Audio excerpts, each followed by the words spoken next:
welcome back to the Citizen channel. Hope you're all staying safe and well. And our fanzine memories feature, where we look back at some of the City fanzines. Of course, we've still got the wonderful King of the Kippax, the last man standing, if you like, still going at the moment. We'll just have a look back at some of the fanzines back in time that are a snapshot of City fans at the time, of course, whenever they were produced. So today we're going to have a look at one called Singing the Blues. Yeah, I don't think it lasted too long, but it was a City fanzine that didn't like United. There's nothing wrong with that, is there? So we're going to have a look at that. It's put together by a guy called Michael Holden at the time. I'm going to have a look today at issue 5, which covered February and March 1992. So please, if you are new to the channel, you enjoy this sort of eclectic mix of City stuff, past, present and forever, of course, as long as I'm here. Hope you do.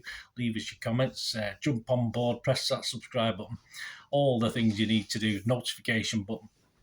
It'd be great to have you on board, and please spread the word. Be most appreciative. You can give us a little click, a little thumbs up as well. I'm trying to get about 20-25 likes. I can do it easily sometimes, other times not so easily. So if you can just press that button now, that'd be great, and make an old City fan very, very happy. Right, we've got 40 pages for a princely sum of 50p with a spot colour blue and white cover, but all black and white print inside with photocopied pictures, some with varying degrees of quality. Obviously, some come out better than others, as in those days I used to do.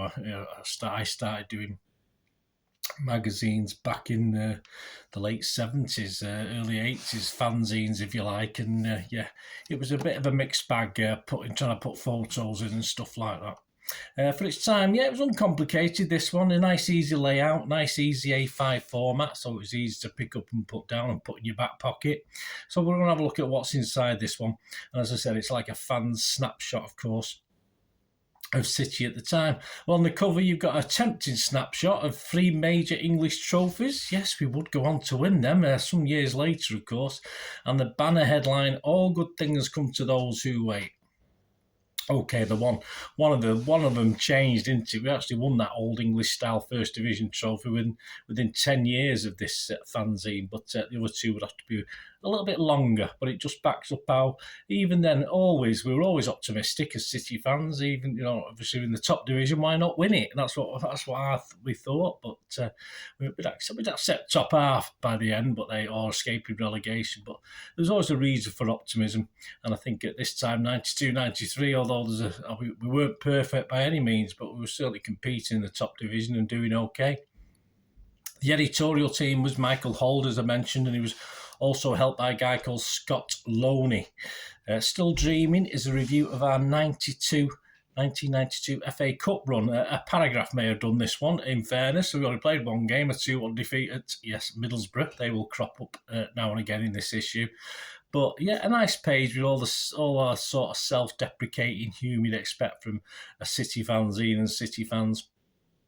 As he said, they go on to mention things like, once again, money was parted at the bookies on our long odds. Wembley was ringing round Ayresome Park after Peter Reid has put us ahead early in the game, with Wembley travel and hotels booked as fans' daydreams. Only round 3, by the way, don't forget. But hey, hang on, this is City. Yeah. Borough hit back, scored 2 to shatter all our dreams. Oh, well, there's always next year. We were out already. Separated at birth, we've got Steve McMahon and EastEnders Grant Mitchell. It's fair to say both could blast it over the bar from 35 yards. I think that's the only thing we can say about those two guys. The editorial did reflect on fanzines and their opinions on production, and what's written by the time they get out to the public may have changed in opinion from what they actually thought at the time. And that's even now with the internet, even now with vlogs, etc., etc. You might say one thing one day, and then 3 days later it might be out of date. So imagine in the fanzine world, where there might be 2 or 3 months between putting something on paper and it actually being out there for people to have a look at.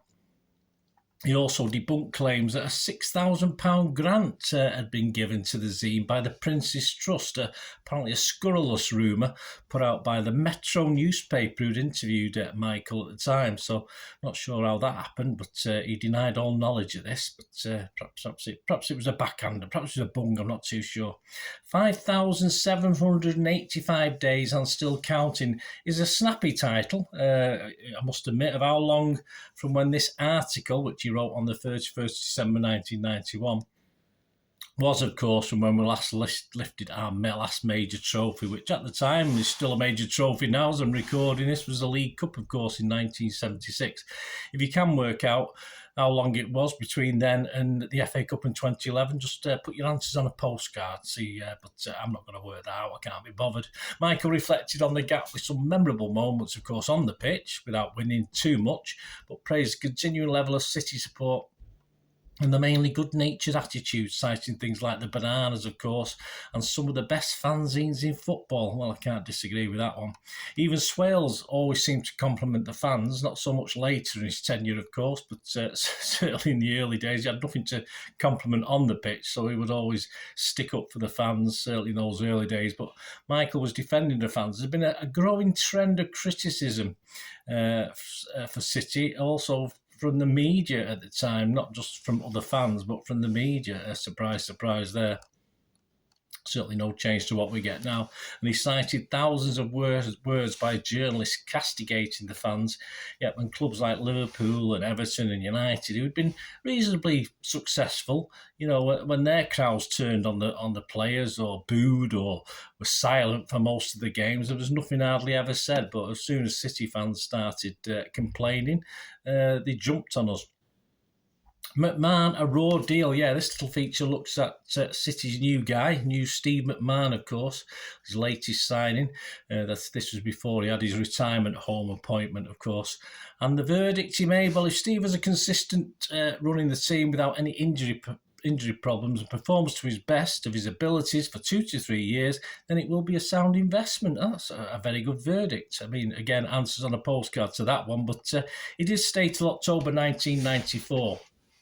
Played almost 100 games, only a handful short, and just one solitary goal, though. Well, there's a vlog I'll have to do, won't it? 100 games, just one goal from a midfielder who could smack a shot in left, right and centre when he's playing for Liverpool. Anyway, my thoughts on that one. We've had worse bald old farts, haven't we? Probably one doing this now. A trip down memory lane. Memory lane is instead of a trip down Wembley Way, because we've not actually had many of them recently. And a summary, don't forget, I'm going back to 1992. Don't forget, guys. A summary. If you told me then what I could say how many times we've been to Wembley now, I would have just told you to do one. A summary usually brief on our campaign since 1979 up to 1991. So there's a little piece on each run, some not very long as you'd expect, but it included the embarrassments, of course, to the utter disasters from Shrewsbury defeat in 1979 to flipping Notts County defeat in 1990. I forgot about that one. Are we being harsh? It was an interesting piece on the league table for the calendar year of 1991, taken from the 1st of January to the 1st of December. And City sat second. There'll be a picture up there on the screen.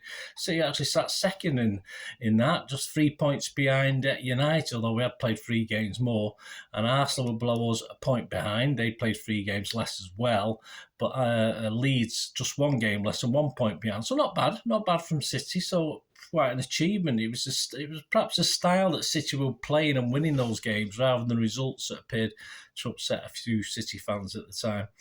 We did finish 5th, of course, both these seasons, 1991 and 91-92. So, in my opinion, it was good to see on the table, but perhaps the match week in, week out, going to the games, watching the games didn't quite reflect that. Quinn and White Dynamite is the feature on our 2 top scorers. So like the last one I just talked about, the tables, this looks at the calendar year again and compare them to other team strikers.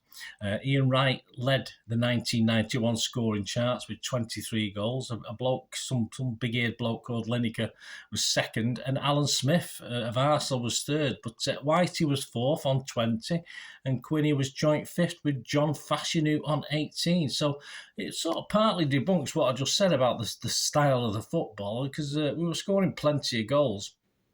Only four teams in 1991 and 5 in 91-92 actually scored more than us. So it's not all about goals, is it? Ask Mark Hughes as a manager, where it's important to score goals. I mean, you can score plenty of goals and still be a little bit unattractive to watch, or you could score no goals and be unattractive to watch. But ask people like Stuart Pearce and Mark Hughes. But at least at the time, It was interesting. It was good to watch, if you like, as far as the table's concerned, as far as the match results with Peter Reid. But sometimes it wasn't always that great. Joy is taken from the fact that United's top two, Brian McClair, Brian McClair's in seventh with 17 goals, and of course their legend, the great legend on future Manchester City manager Mark Hughes, didn't even make the top 10 yet. His defender Steve Bruce got joint 10th with 13 goals, although I think he took the penalties at the time. The secret side of Keith Curle is a profile of Curly taken. Yeah, nicked. All right, Nick then. From the Shoot magazine, Michael apologises for nicking stuff. Well, it's a bit of fun, bit of information. I'm sure they didn't mind. And included things like his favourite TV personality, which was Del Boy from Only Fools and Horses. Anything make your skin crawl, he was asked. He said, well, facing the wife if I get back late from a night out. Well, we can all share that feeling. Do you have any outrageous items of clothing, he was asked. And he said, well, not compared to Gary Megson. Oh, poor Gary. Chance at the far post, Hinchcliffe, is an 8-page pull-out. We'll just have a quick look at this before we finish this part one. Yeah, and it's full of banter, humour about a team called United. And it obviously subtitled The Pull-Out That Loves Dennis Bailey. Yes, it's Dennis Bailey. I had to look into it because I had no idea. I forgot who Dennis Bailey was. I thought he was a United player, but apparently he scored a hat-trick at Old Trafford on New Year's Day when this magazine was being put together in a 4-1 victory over them by QPR. So that was Dennis Bailey. And of course, there's a warning in this to all the City fans who believe we're too obsessed with United. Were we? Yeah, possibly. I enjoyed it when they got beat, of course we did. Then turn over these pages and get back to the City stuff. But it's an 8-page pull-out. It's in the middle pages, so simply you can just unpin it, just take the little bit out of the middle out and give it some United fan that's... there must be one near you. I mean, we're never more than 6 feet away from them, are we? That's what they say. But yeah, personally, I don't mind. I don't mind a banter at United as long as it's funny. As long as it's funny, I don't mind. As long as it's not nasty, it'll do for me. Carrying on with that, Love Thy Neighbour showed a picture of both Curly and Hughes, who were actual next-door neighbours, in one of the houses. They couldn't decide whose house it was. It was apparently blue curtains. You couldn't tell out the picture. But the kids didn't have any shoes on, so I think they decided it was more likely Mark Hughes' house because the kids couldn't afford any shoes, but I'm not too sure.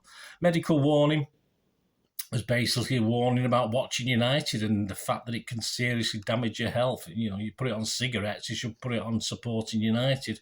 And hints on also how to spot a red, apart from the smell, of course, and what to do if you come across one so you don't catch the disease yourself. Probably the best for me was douse your body in Swarthega and surgical spirit when coming into contact with infected persons. Probably sounds reasonable. The Paul Nolan column, yeah, Paul Nolan. I'm sure many of you of my age and a little bit younger remember Paul Nolan, a well-known idiot back in the day. You mean you think Goldbridge meets True Geordie and everything in between. At times he was a Leeds fan. I'm sure he claimed to be a City fan as well at some stage, but he was also an ever-present pain in the arse on radio phone-ins throughout this sort of time period. I'm sure he's probably still knocking around now doing something that I just don't know. And he assures us that Leeds will stop United from winning the league. I'll give him credit for that one. He was spot on. I mean, even a broken clock is right twice a day, isn't it? And top 10 most interesting facts about Old Trafford was just a list of City victories. But he did put the... this is back to Michael again. He did put the 5-1 Main Road massacre in, but he said, well, why not? Yeah, don't blame him. So there you go, part one. In part two, more about those cheeky chappies from Old Trafford as we continue this little pull-out section on United. David Icke will come into it, Tommy Docherty, Mary Brown, anybody? Jimmy Greaves, and that bloody team called Borough again. Yeah, they'll be in the second part, so join me for that. Let me know any memories you've got of this fanzine or the time at City. It'd be great to hear from you. Until we meet again, I'll ask one thing, don't I? Please stay safe, Blues. Come on, City. Bye for now.